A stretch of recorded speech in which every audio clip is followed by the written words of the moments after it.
Hey, Skiff listeners, hear about the latest trends in the travel industry with the Brand USA Talks Travel podcast. Right now, listen to special live from IPW interviews featuring U.S. Travel's Jeff Freeman. DMOs are at the heartbeat of U.S. travel. Liz Bittner from Travel South. A lot of key gateway markets are back. LA Tourism's Adam Burke. We all win when we all partner together. Plus, Brand USA's Stacey Melman and Jackie Ennis with international travel trends and Chris Thompson's farewell finale. I'm Mark Lapidus. Join us for Brand USA Talks Travel on your favorite podcast platform.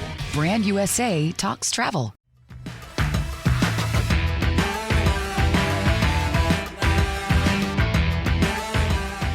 Hello and welcome to the Skiff Travel Podcast. I'm Sarah Kopit, Skiff's editor-in-chief, here with our head of research, as always, Seth Borko. Hi, Seth. Hey, Sarah. How's it going? Great.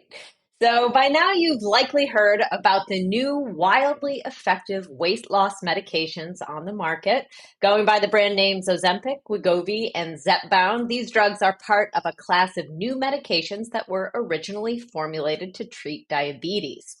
But like so many leaps in medicine, including that famous little blue pill, it's the side effects that really got doctors talking because most people who took these drugs lost a considerable amount of weight. Fast forward to now, and it's difficult to understate what sort of impact these drugs could have on society. So Sarah worked on this incredible feature piece looking at the impacts of Ozempic, GLP-1s, and weight loss on the travel industry, and the Skiff research team was able to support her. This was a great piece that took a really detailed look at how sustained, meaningful weight loss could impact the travel industry. And the results were really fascinating. So Sarah, first, the setup, this is your story. Who did you talk to for this article? Yeah, so I talked to a whole bunch of people, but I think that the users of these GLP-1 drugs themselves were the most interesting folks for me to kind of, mine what they were thinking. I talked to one woman who just, I think, was a very typical user. She was, about 80 pounds overweight, always had been her whole adult life. She was a teacher. She lived in Arkansas.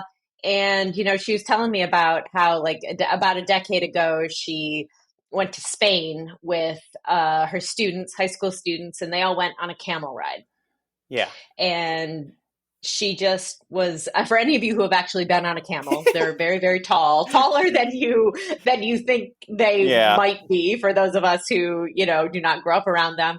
And she told me, she's like, Sarah, I was just looking at that camel and watching all the kids get up. And I was just like, I can't do it. Like, I'm too heavy. Like my weight is going to keep me from this experience. And she said that was like devastating to her. Fast forward until, just a few years ago, these drugs came out, her doctor put them on, put her on them, and she lost 80 pounds. She, had just retired from teaching. And she said that she really felt like these drugs were giving her the retirement that she always wanted. Like, she loved to travel, and she was just like, she felt like it gave her a whole new life and a whole new ability just to do a whole bunch of these things that she always had dreamed of doing. And, some of them were really these big, extraordinary experiences. Like, she was telling me she flew in a small plane in Alaska. She never in a million years would have done that. She sent me pictures. She sent me a picture of her crossing her legs in the plane. She's like, this was an epic non-scale victory for me being able to do that. She said they went on top of a glacier. But then there were also little things. She said her and her husband went back to Spain and were just walking around all day. I think the just walking piece is huge. Yes. We always forget, I go on vacation and I come back, and you come back despite no matter what, and you're like, I feel great. Why do I feel so great? It's like, well, I walked 10 miles a day every day just in Europe, and you've got the cobblestones. I think it's easy to forget. It's not just the big adventure stuff. Even just doing a tour of Venice on foot all day can be exhausting. Yeah. And, it was really kind of, we're not talking about people who want to be look better in a bathing suit on the beach, although surely that's a part of it for some people. But I guess the really big thing that I took away from this is just the kind of epic scale of what might be or what could be. And I actually talked to one doctor I was like, wow, it kind of seems like these might change the world. And she's like, they already have. Yeah. They already have. So, and we're only a few years in. And I would say, even though kind of awareness is growing, we're not in a situation where even close to the amount of people who could benefit from these drugs are taking them for a lot of reasons. They're incredibly expensive. Insurance doesn't usually cover them, and they're incredibly expensive. Like that's, they're over $1,000 a month if you just, buy them retail without insurance. So, that is going to be prohibitive for most people. But that will change, right? I mean, you gave the example of the little blue pill, which was expensive at first, and now you can find readily available in many places. And so, like, ultimately, over time, there's going to be new generations of these drugs. They'll get cheaper to manufacture. You'll get generics, and it will be a huge impact. Yeah. And, and right now, they're in a few countries around the world, but not very many. Yeah. The United States is really kind of leading the way for these. So, we're not going to get into the failings of our healthcare system. That's a different podcast. Yeah. A super interesting podcast, but a different podcast. So, when these drugs get out of the American healthcare industrial complex, they will also get cheaper. So we are in the infancy to see what these drugs are going to do. And I just want to highlight this, kind of double click on this, which is that we did a survey of U.S. travelers. We do this quarterly travel trends report. We worked with you, Sarah, on this. And we asked people, we said, look, if you were able to achieve your weight loss goals, would it have an impact and a positive impact on your vacation? And nearly a quarter of American travelers told us that it would have a major positive impact on their travel behavior. So, not everyone is going to be taking these drugs, but what we're hearing is it's kind of sometimes a sensitive subject, but what we're hearing is people are conscious about sometimes their weight, and it impacts the kind of places they go, where they choose, to a giant amount. Like a quarter of all U.S. travelers feel like this is some sort of impact for them. And if you can unlock that, it has huge, as you wrote in the piece, huge ramifications for many, many different sectors across the travel industry. Well, and that's one of the most interesting things that I kind of took away from writing this piece. Like, I think that when we think about weight loss, and or at least perhaps this is my own bias, but when I originally was thinking about weight loss, I think of like the beach and almost vanity. But when I started kind of digging around and thinking about it more like on a more broad, for one thing, I guess I want to back up a little bit. We always used to think about weight loss as such a vanity thing because it was a lot of the people that they wanted to lose like 5 to 10 pounds or whatever. That's vanity. Yeah. That's a vanity thing, right? Or if you're, you just want to look a little bit better in your bathing suit. Yeah. Like that is a vanity play. What we're talking about here is incredibly different. So these medications are hardcore drugs. Like they affect almost everything in your body. The doctors are going to write in and say, no, they don't. But they have this massive impact across your system over many different ways that both your body physically and your brain operates. And the studies have said, depending upon which drug, they will help people lose anywhere up to, I think, 24% of their body weight. That is, for a 250-pound person, like that, you're taking them from, an overweight or obese classification into normal weight easily. And so these drugs are really, they're not just for, losing 5 to 10 pounds. As a matter of fact, they're not indicated for that. They're indicated for people who need to lose a whole lot more weight than that. And a lot of people say that, or not people, scientists, doctors, they are people, but they're very smart people. They're very smart people who study these things. These are long-term drugs. Like you never come off them. They're like blood pressure medications. Or if you do come off them, you will regain the weight. Yeah. Yeah, So I think the Wall yeah, Street Journal did a piece about off-ramp for GLP-1s and Ozempic, yeah, GLP-1 being that broader class. So this is a serious conversation. One of the yeah. big things, it's how do they work again? So they kind of curb your appetite. Is that the big kind of, without getting So too yeah, scientific? yeah. So they do. So one of the other really interesting things is not only do they curb your appetite, we know the results, like what the impact is, but doctors don't really know all of the reasons why. This is where the side effect part comes Yeah. in, right? It's like they weren't designed for this. They were designed to treat diabetes, and because people that have diabetes often are overweight as a symptom of diabetes, at first it was like, okay, you could lose, a few pounds here or there, but they started to notice just a statistically significant amount of people, even people who maybe weren't, obese, was losing so much weight when they took these drugs. So what the scientific way that scientists refer to it is they delay gastric emptying.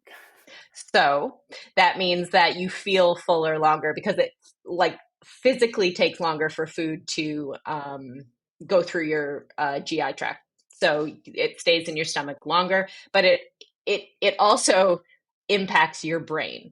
And this I think probably is one of the other, there's so many fascinating things about this, but the fact that they are studying these drugs to like impact other maybe vice Yes. related behaviors because of the way it impacts your brain, which they don't really know. So it somehow impacts your brain to say, I don't want to eat as much, or I'm full, I'm not going to eat any more food, I don't want to, right? Yep. It also is being studied for looking at cigarettes and gambling and alcohol, all of these things that are, can be used in a negative way, that if you use them at excess, it is not good for your body. It is not good for your wallet. It is not, it's not good for you. There are anecdotal reports from a lot of patients, especially with alcohol. Yeah. That I thought was one of the most interesting, and also has an impact on the travel industry. You'll read, I joined a bunch of these Facebook groups where people were talking about, support groups, and people would chat about their experiences. And, it's very common to see people post, who are new to taking the medications, like, has anyone just completely lost the urge to drink? And then you'll see, like literally Lots and hundreds lots of of yeses. people, Yeah, me too, chime me in too. and Yeah. say yeah, I used to drink, a couple of glasses of wine a night, and now I don't I don't even think about it. Like, I don't even want to. I just simply don't.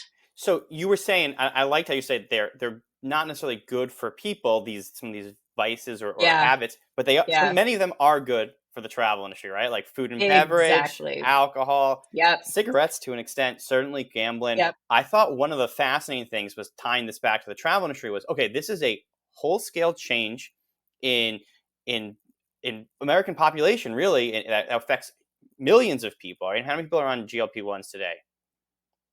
Do we know? Like, I think it's like 5-10 million, isn't it? The number something like Yeah, that. it was something like, I believe only 1.7%, and I'll have to check the research. Only 1.7% of the population who would benefit from being on GLP-1s are on them. So we're talking about a population of tens of millions of people that are potentially Yeah, going to be taking this weight loss drug, have transformative impacts on where they're able to travel, the kind of foods they can and want to eat, how they want to drink, how they want to participate. So there's going to be yeah, massive implications for travel industry who provides services to these customers. So yeah. who do we think? Let's Let's let's go talk into about it. the winners. Yeah. Let's talk about the winners and losers. So one of the interesting ones that we looked at together was the all-inclusive resorts, Yeah, this was so because much this fun. was, yeah. So if you think about it this way, like at first it might be, well, the all-inclusive resorts, you would think maybe people, they would be losers, but I don't think so. Yeah. That's not my take. I think people go to all-inclusive resorts, and correct me if I'm wrong, maybe you've researched this more, but I think, like, I go with my kids and, we go because it's easy. That's why I like it. Like, I'm at the stage in my life right now where I don't want to have to, if I want to send them to the restaurant to get some fries and an ice cream cone, like, I want them to be able to do that. I don't want to, have to track everything. I don't necessarily go because we can eat as much as we want. I go because it's easy. Yeah. Right. So if you're a family of 4, I don't think that you would necessarily stop going, but you know what you might do? You might eat a whole lot less. You're still going to go to breakfast. You're still going to go to dinner. I don't know. Maybe you might skip lunch though. Yeah. Yeah. Maybe you just won't go to that meal. And by the way, the booze, don't forget about the booze, right? The booze, so much with the booze. Like, that's going to be a huge, or it could be a huge cost savings for anyone who, buys that stuff wholesale, or, it's all included. And then basically for every drink you have, they're losing a little bit, or, they're not making as much money, I guess. So, I tend to agree with you on this one, Sarah, right? The all-inclusives, although they do a huge amount of marketing around the all-inclusive, the food and the drink aspect, I think you're probably right that the reality is for many consumers, those are ancillary benefits, but not the core purpose of travel, which the core purpose is probably convenience, safety, just the kind of turnkey approach, and also, like you were saying, traveling with family and friends. So then the food, if it's not a major selling point, it's a cost. And then if you can cut back on that cost, that's a huge amount of savings. So we had a really fun conversation. I kind of went down a rabbit hole on this one. I remember looking up the price of like wholesale eggs, but that was too much. But I looked into Playa Hotels and Resorts. They're a publicly traded company on the NASDAQ. They operate 25 all-inclusive beachfront resorts. So they're not representing the entire industry, but they're a pretty good sample for this kind of thing. And they mainly operate like Hyatt's, Hilton's, and Wyndham hotels. Their second highest expense, labor is number one, of course, but their second highest expense at these resorts is food and beverage. It's 15% of all their expenses. Salaries are 22%. So they spend, 8 points is a lot, but it's hundreds of millions. It's $100 million food and beverage cost item for these resort operators. And I think, on like a per room price, I estimated that like maybe 10% of the price of the room comes from F&B. And so if you can drop that down by some fraction, it translates into, at just one operator, translates into millions of dollars of savings. And then you scale that up. This is just 25 resorts. How many all-inclusive resorts are there all around the world? It really does add up to a significant amount of savings. And especially, many resorts, especially the all-inclusive resorts, are facing inflation. One of the biggest sectors where hotels and travel operators have seen cost inflation has been in food. If you think about, think about that, the omelet station, eggs have been one of the highest inflated prices. The omelet station has probably gotten 20% more expensive to run. Or not 20%, but like the price of your omelets has probably gotten 20% more.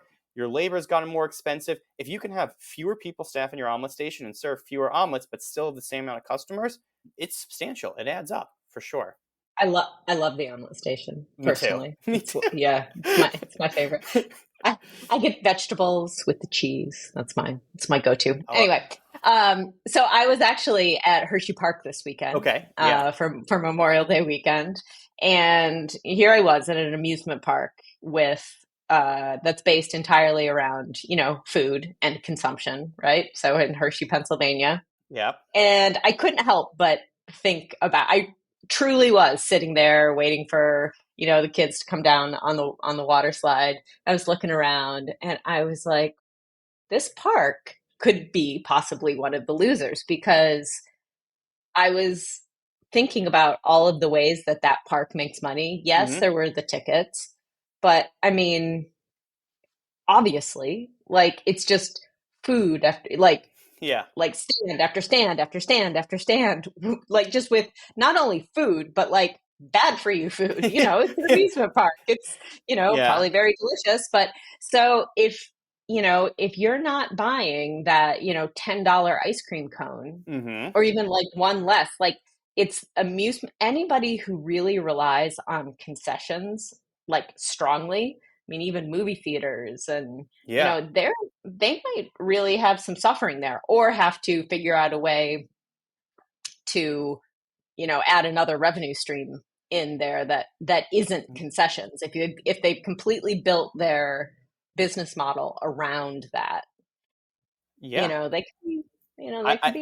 be hurting. So at the all-inclusives, food is an expense item, right? Exactly. But here, it's food's a revenue item, and it's a revenue driver and a main driver of revenue. I think anyone with a food as a revenue driver is potentially in real danger. I would very much agree with that. I would. Well, and as I was looking around, it was so busy. It was, hugely busy. And, I was seeing a lot of people that I think probably could benefit from one of these drugs, right? It just, there you go. I said it. So we're just not there yet. Like, we're not even close to there yet. And so it's interesting to watch how the world may change in these next 10 to 15 years. Yeah, can I throw a stat out there? I love Sure. to throw a number. Yeah. We've done some research, and I think we estimate that U.S. American leisure travelers are spending more than $100 billion every single year on food and beverage while on holiday. It's a huge number. And in fact, people tend to be more extravagant when they're on vacation. So how many of those Hershey Park travelers were not from, many of them were not natives of Hershey, Pennsylvania, I would suspect. They're coming on vacation. And look, it's a long week. It's Memorial Day weekend. I'm taking the trip and I'm going to treat myself. I'm going to splurge a little bit. We estimate that somewhere between a quarter to a fifth, so somewhere around 20% to 25% of the average American's typical eat and out restaurant budget happens on vacation is an estimate that we've made. And so it's a conversation for the restaurant industry in general, but so much of travel and revenue comes from people either shopping at restaurants in destinations, at theme parks, and even on hotels when on vacation. So it's a $100 billion travel, food, and beverage expenditure opportunity that potentially being to use the cliched word, but disrupted, right? Or at least under pressure.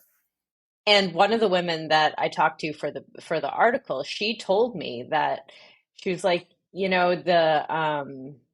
like, that plane ride I took in Alaska, it was expensive. She said it was pricey to take that plane up on top of the glacier. But, my husband and I, when we would go out to eat, I wasn't really very hungry. So we just used to split an entree, and all that money that I used to spend on food, we use that to go on this plane ride. She actually told me that. So it's like, there's your case study. Like there's probably the thing that a lot of these, that all aspects of the travel industry are going to have to think about.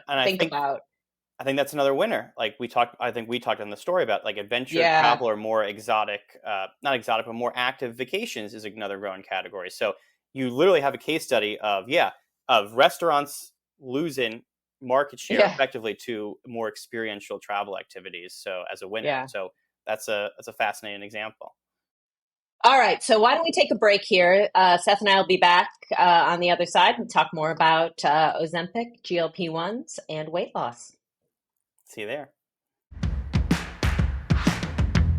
Hey, Skiff listeners, hear about the latest trends in the travel industry with the Brand USA Talks Travel podcast. Right now, listen to special live from IPW interviews featuring U.S. Travel's Jeff Freeman. DMOs are at the heartbeat of U.S. travel. Liz Bittner from Travel South. A lot of key gateway markets are back. LA Tourism's Adam Burke. We all win when we all partner together. Plus, Brand USA's Stacey Melman and Jackie Ennis with international travel trends and Chris Thompson's farewell finale. I'm Mark Lapidus. Join us for Brand USA Talks Travel on your favorite podcast platform.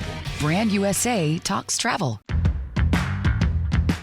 All right, welcome back, everybody, to the Skiff Travel Podcast, where Seth and I are talking today about Ozempic, GLP-1s, weight loss, and how it's going to impact the travel industry. So we kind of went through all of our different use cases before the break. I'm curious, Seth, how can we, all of us who love to read earnings reports and listen to conference calls and do all that kind of good stuff, how can we track to see if there really is any movement, if this is moving the needle? How can we know? Well, I mean, I think you're right. You can certainly track earnings reports and earnings calls. I Yeah, think I gave the example of that Playa Hotels earnings call. They're talking about food costs, and we'll see if that lightens right. up. And hey, if we have any listeners in high places, ask those questions on the call. I don't know if we have any research analysts, but we'd love to get that on an official earnings call question. I think you can also look for it on some of these line items. We can see how food and beverage costs are evolving.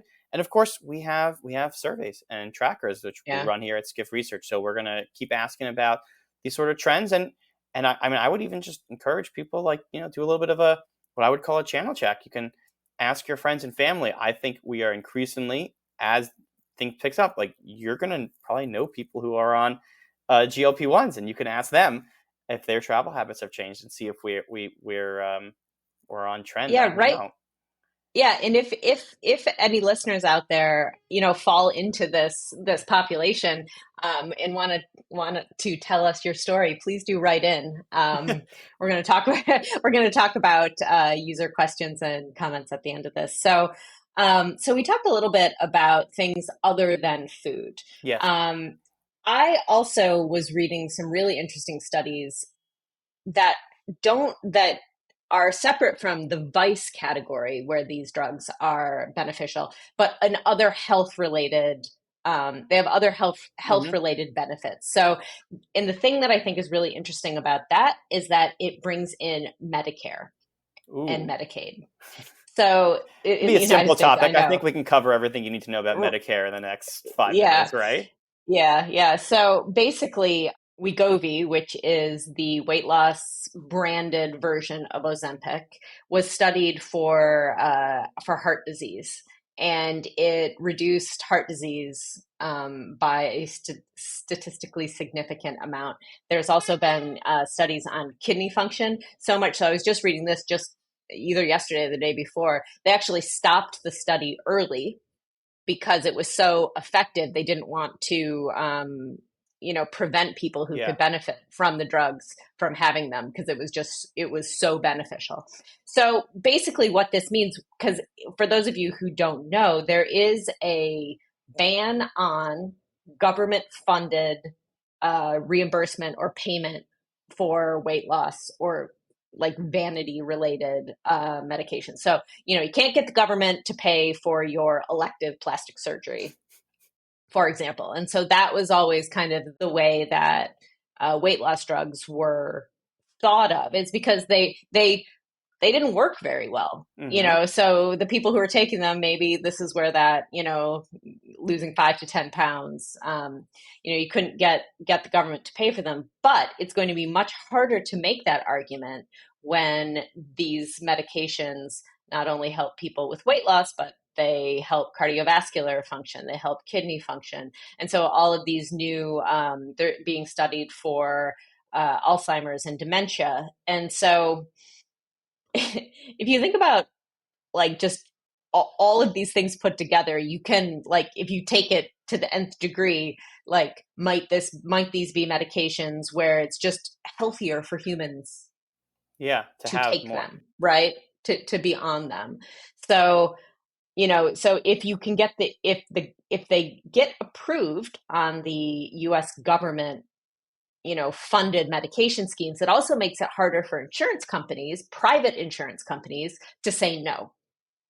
Yeah. And so then all of a sudden the floodgates open. Well, I think that's a really great point, because I think it's very possible that we have a listener listen to us do that first segment with the pros and the cons, and we're talking about billions of dollars of opportunities. I think it could be easy to be dismissive and be like, yeah, but this is never going to be more than a niche drug for a certain segment. But your point is that, like, Alzheimer's, heart disease, kidney disease, diabetes, between those 4 drugs, you could probably prescribe this medication to 80, 90% of the US population. And then the weight loss just becomes a happy side effect, and the appetite curbing becomes a side effect. And then, even unintentionally, you could wind up with this huge uptake and transformation of many industries, right?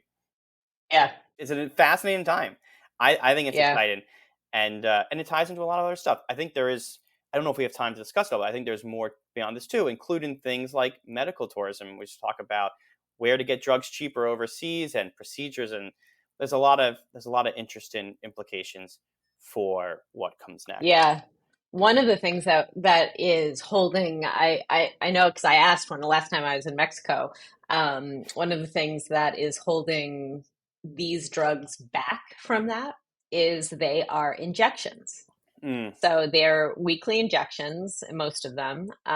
They do have oral pill forms of them, but they don't work as well.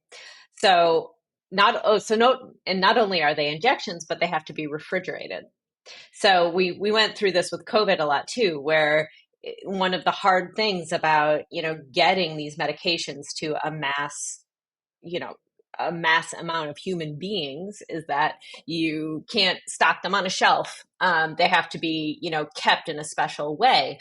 Well, so when I was in Mexico, I asked if they had any, and some places did, but they would have to like go in the back and pull them out of the special refrigerator. They did have the pill forms, but they're just as expensive. And right now, they're just as expensive and don't work as well. So once our advancement in drug science and medical science is it's like astronomical right now. So I'm sure that, the drug companies can't wait to get these out of the pen refrigerated, needle-based situation, because humans don't like needles very much. I think most people would rather take a pill. So when that happens too, then you've got a whole nother wave of potential consumers. And the impacts, I feel certain will be felt across the travel industry. And I can't wait to see what happens. It's going to be really exciting to see how these business models and marketing strategies evolve. So absolutely. It's been over a month since Sarah and I took over the helm here at the Skift Travel Podcast. And, now we have our sea legs underneath us. We want to hear more from you. And so with that in mind, for future podcast episodes, we'd invite you to submit any questions that you might have about any of the topics that we've covered or that you'd like us anything to cover. Else. Yeah. Or how we're else. Doing. I'll tell you that too, how our vacations go. And so if you'd like to submit a question or a comment, you can email us directly. I think we're going to get an inbox set up, but for now it's sb@skift.com or sek@skift.com. And, since these are also video podcasts for all of if you didn't know, you can watch us on YouTube, you can. So bonus points to anyone who submits a question in video form if you want to send us some videos. Yeah. So give us your burning questions about the business of travel. You might get it answered and read here on air. But to start off this program, to incentivize you all to do it, we have a surprise final segment for you now that we've finished with Ozempic. And we're going to just do some questions that we've talked about, and we're just going to do some questions that we've solicited from our friends and family of the pod. So you want to do it? You want to do a couple, Sarah? You game? Yeah, let's go. Okay. I am game. Here's one I like. Do you think the world has become bigger post-COVID, that people are exploring more places they hadn't heard of before, or is there always going to be mass tourism to those big destinations, Paris, Rome? I think so. Yeah? Yeah, I mean, I do feel like people are being a little bit more adventurous even in their own backyard. I think that because we did that during COVID, like where you could, weren't getting on planes, we kind of drove in our cars a lot of places and are still doing that. But I still think that we're very much in that revenge travel moment in human history. I think we all remember a time when we couldn't get together with our friends and family and couldn't go anywhere. And I don't know about you, Seth, but I remember sitting despondently in my apartment being like, when this is over, like I'm going to every wedding. I'm going all invitations will be accepted. I'm going to get out there. I'm going to go to every place. I'm going to write my list. I mean, I had lots of time, made lists, all the places I wanted to go. And I mean, look, we know people actually are following through with that from the numbers. Absolutely. I think it's a great point, Sarah. And I might even say it's kind of a mix of both, whereas more experienced travelers, they are looking for new places, and maybe they did get some inspiration. I think the national parks in our own backyard here in the United States, their visitation numbers are still at record highs, and it's not dying down. So people tried new places and liked it. But we do surveys in India and China, and they'll always have Paris. We'll always have Paris, I guess, right? They love Paris, they love Rome, and they want to continue to visit those. So I think it's not that mass tourism is going away; it's that it's still there for sure. Oh, I like this. Let's do another. All right, let's do another. Well, this one ties back to our conversation on an earlier podcast about Airbnb. The loneliness crisis, something we talk about at Skiff, where people feel more alone after the pandemic, especially because of the pandemic. And Airbnb have this idea of Airbnb as a dating app. They just launched this new update where when you signed in, they said, tell us a little about yourself. Do you like long walks on the beaches? Do you like pina coladas? What do you like? So the question is Airbnb's vision of creating communities within travelers and hosts likely to materialize? Can it succeed as a dating app of sorts, or is it just going to become another generic OTA? I don't know about it being a generic OTA, but I also don't really see the dating app thing. Yeah. Well, I think the dating app thing is about the matching algorithms. The idea is that a dating app algorithm needs to pair you with the right person, and Airbnb needs to pair the guests with the right host. Yeah, I guess. I don't know. What do you think? I think it's trending away from dating app, right? Yeah. The point of the dating app is that you have two unique people on both sides. And so you have a unique host and you have a unique guest. Whereas at a traditional hotel OTA, the hotels are not that unique. You pretty much have a couple different buckets and you're trying to match people with it. I think it's a challenge for Airbnb. They're trying to highlight those interesting properties, and they do have some really exciting ones. But ultimately, I think the majority of inventory probably tends towards a little more generic, in my opinion. So I don't know. We'll see. Sorry, Brian. We keep Chesky. We keep bringing you up on this podcast. But hey, anytime you want to join, you can tell us why we're wrong. I think we have time for one more question. One more? Okay. Should we get a little controversial, Sarah? What do you think? Yes, absolutely. Right. Always. This question, the impact of cruises. Are cruises fundamentally destructive to tourism and the environment? Yes. Yeah, I mean, I think yes.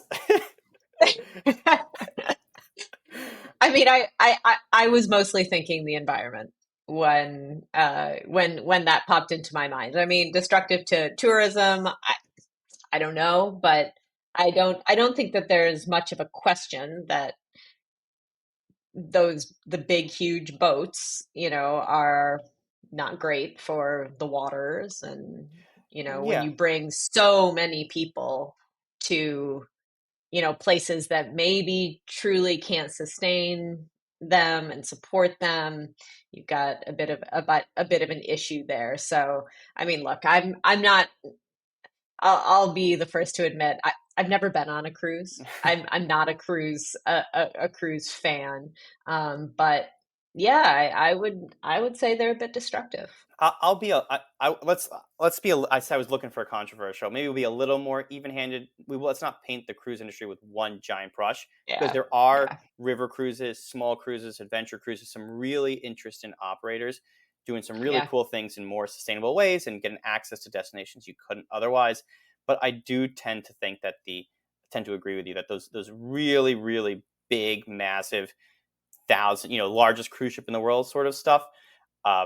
They tend to, I think they're not, I mean, in many ways, they're all-inclusive resorts. It's a great family getaway where it's safe, easy. You don't have to make too many decisions.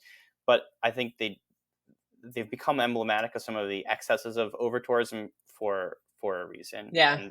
And they actually, we didn't bring them up, but they're one of the ones that could benefit from. That's right.